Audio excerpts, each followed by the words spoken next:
우리는 성경 공부를 할 때 공부하는 목적을 알아야 합니다.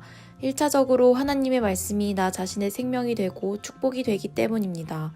그리고 다른 사람에게 하나님의 말씀을 가르칠 수 있는 능력을 가져야 합니다. 마태복음 28장 19절 20절입니다.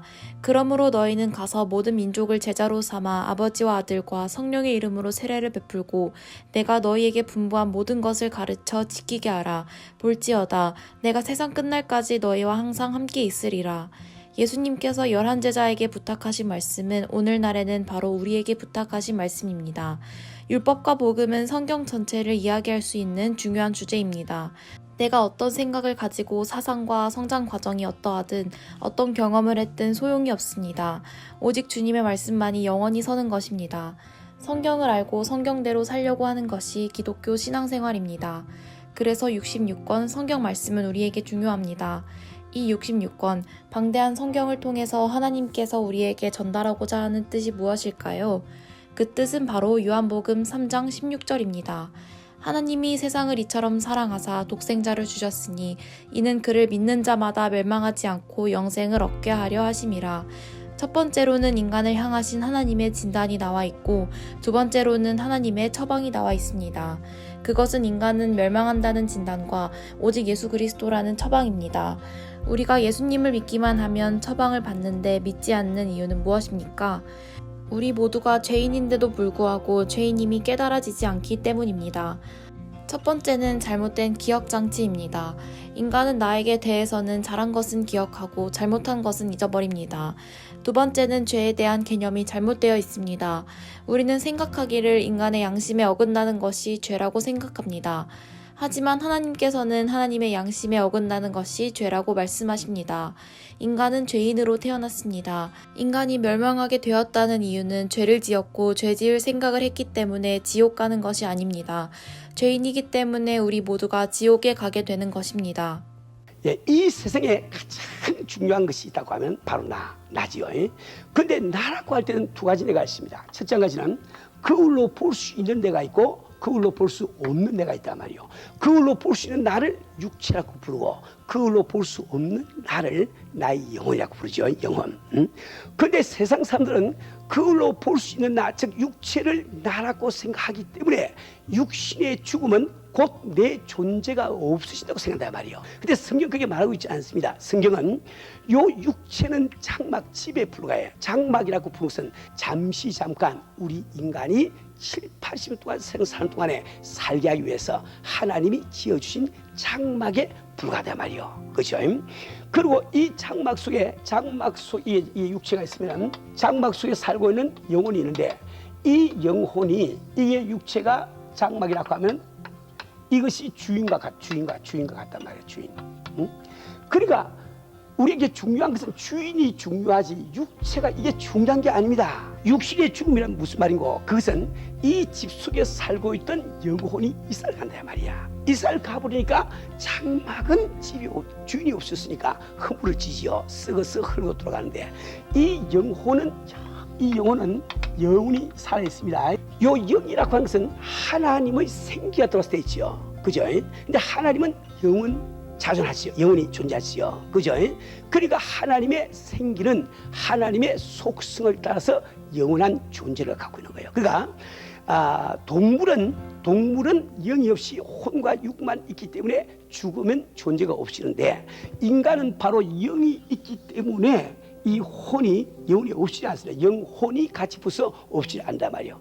그래서 이 영혼은 영혼이 없지 않는데 천국에 하늘나라에 죄를 지은 영혼이 있을 수가 없어요. 없다 이 말이에요. 왜 그래가? 거룩하신 하나님은 죄와 더불어 공존을 못하신다 이 말이에요. 폐기해서 없으면 그만인데 없이 아니하니까 하나님이 하는 수 없이 여기 지옥이라고 하는 것을 만든다 이 말이에요. 그래서 이걸 다 지옥에 가둬둬서 여기서 나오지 못하게 하늘나라에 다니지 못하게 하나님이 다 조치를 그리 하고 있단 말이에요. 그래서 우리 참 영혼이 이렇게 육체를 벗어나게 되면은 우리는 죄를 지은 영혼이기 때문에 이 지옥에 다 들어가게 돼 있단 말이에요. 그죠? 근데 지옥이라고 하는 것은 세 가지 특성이 있다고 그랬습니다. 첫째는 이 세상에 있는 어떤 고통보다도 더한 고통이 기다리고 있는 것이 지옥이요. 또 두 번째로 지옥은 한 번 들어가면 영원히 나오지 못하는 것이 지옥이요. 세 번째로 지옥이라고 하는 것은 한 번 들어가면 영원히 죽지 않는 곳이 지옥이라. 그렇게 무슨 지옥이 기다리고 있거든요. 하나님의 성품은 사랑이시기 때문에 우리를 지옥에 가게 내버려 두지 않으십니다. 그분께서는 독생자 예수님을 보내셔서 우리를 구원해 주시기를 원하십니다. 하나님께서 예수 그리스도를 주 처방으로 내려주신다는 뜻은 두 가지 측면에서 이야기할 수 있습니다. 하나님의 측면에서는 하나님의 성품이 사랑이시면서 동시에 거룩하십니다.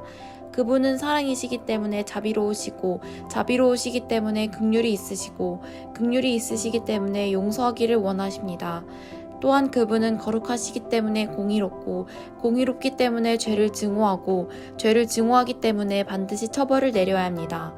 하나님은 자신의 속성상 죄를 지은 인간을 지옥으로 안 보낼 수 없는데 또 자신의 속성상 인간을 지옥으로 보낼 수가 없습니다. 그래서 하나님께서는 독생자 예수를 이 땅에 보내셔서 그분이 십자가를 지고 돌아가심으로 말미암아 내가 받을 벌을 대신 받게 하셨습니다.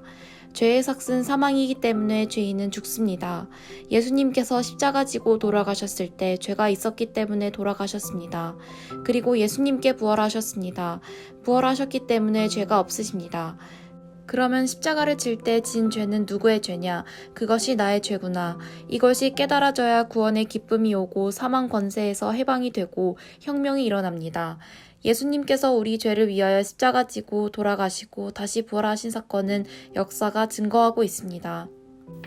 왜 예수 그리스도가 우리의 참 처방이 될 수 있느냐?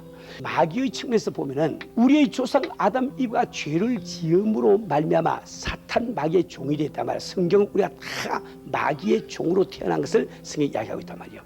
그러니까 이 사탄 마귀의 종으로 태어난 우리들을 이 사탄 마귀의 손아귀에서 해방을 시키려고 하니까 그놈이 가진 권세를 뺏어야 돼. 사탄 마귀가 갖고 있는 권세가 뭡니까? 뭐라고 했어요? 사망 권세라. 그래서 항상 여러분 사망 권세를 가지고 인간을 꼼짝달싹 못하게 하고 있다니까. 인간이 왜 거짓말 합니까? 왜 죄짓고 살아? 안 죽으려고. 이 사망 권세를 이걸 깨쳐야 이 속에 들어있는 우리 인간이 해방돼서 나올 거 아닙니까? 근데 이 사망 권세를 깨치는 법이 뭐야? 그게 바로 부활이요.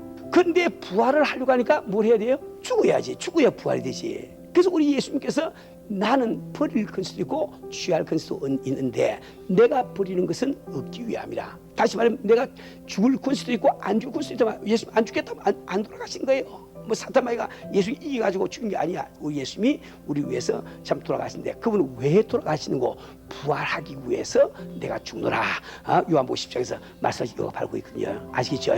율법이라고 하는 것은 엑스레이 사진하고 똑같습니다. 우리 엑스레이 사진을 찍으니까 내가 폐암이 그런 것을 알지요. 알리니까 치료를 받을 생각이 들지 않습니까? 율법이라고 하는 것은 마치 젓가락과 같아서 지금 컵 속에 물이 있는데 물 속에 오물이 있어가지고 밑에 깔아앉아서 얼른 보니까 이게 더러운 물인지 몰라. 그래서 막 마시려고 그래. 그러니까 젓가락 가지고 휙 저으니까 밑에는 티끌이 막 올라오잖아. 아이고 이 물이 더럽구나. 안 마신대 말이요. 그렇죠?